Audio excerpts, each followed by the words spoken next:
কিছু সময় আগেও মুখে হাসি আর চঞ্চল কিশোরীর মতো ছুটে বেড়াচ্ছিল ঘরের আনাচে কানাচে। কে জানতো আজকের দিনটা হবে তার জীবনের শেষ দিন।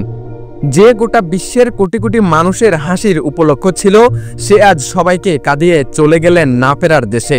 পাকিস্তানের 17 বছর বয়সী টিকটকার সানা ইউসুফকে গুলি করে হত্যা করেছে দুর্বৃত্তরা। সোমবার 22 জুন রাজধানীর ইসলামাবাদে নিজ বাড়ি থেকে গুলিবিদ্ধ লাশ উদ্ধার করা হয় এই টিকটকার ও অভিনেত্রীর। ইসলামাবাদ পুলিশ সূত্রে জানা গেছে, সানাকে তার বাড়ির ভিতরে খুব কাছ থেকে গুলি করে হত্যা করা হয়েছে। ধারণা করা হচ্ছে এটি একটি অনার কিলিং, যা সম্মানহানির কারণে পরিবারের সদস্যরা হত্যা করে। খুনের সময় খুনি ভিকটিমের বাড়িতে অতিথি হিসেবে থাকতেন বলে ধারণা করা হচ্ছে। সন্দেহভাজন ব্যক্তি বাড়িতে প্রবেশ করে একাধিক গুলি চালিয়ে তারপর ঘটনাস্থল থেকে পালিয়ে যায়।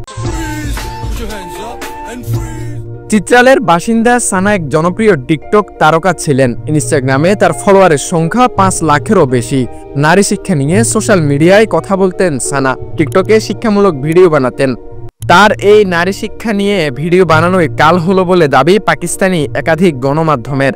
অনেকেই তাকে মালালা ইউসুফজাইয়ের তুলনা করছেন। এর আগে চলতি বছরের শুরুতে পাকিস্তানের কোয়েটা শহরে টিকটক ব্যবহার করায় হিরা নামে 15 বছর বয়সী এক কিশোরীকে হত্যা করেন তার বাবা ও মা। অভিযোগ আছে, পরিবারের নিষেধ অমান্য করে টিকটক ব্যবহার করায় পরিকল্পিতভাবে তাকে হত্যা করা হয়।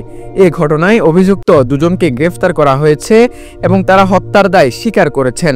পুলিশ ঘটনাটি তদন্ত শুরু করেছে, তবে এখনও সন্দেহভাজনকে গ্রেফতার করতে পারেনি। ডেস্ক নিউজ, নিকট টিভি।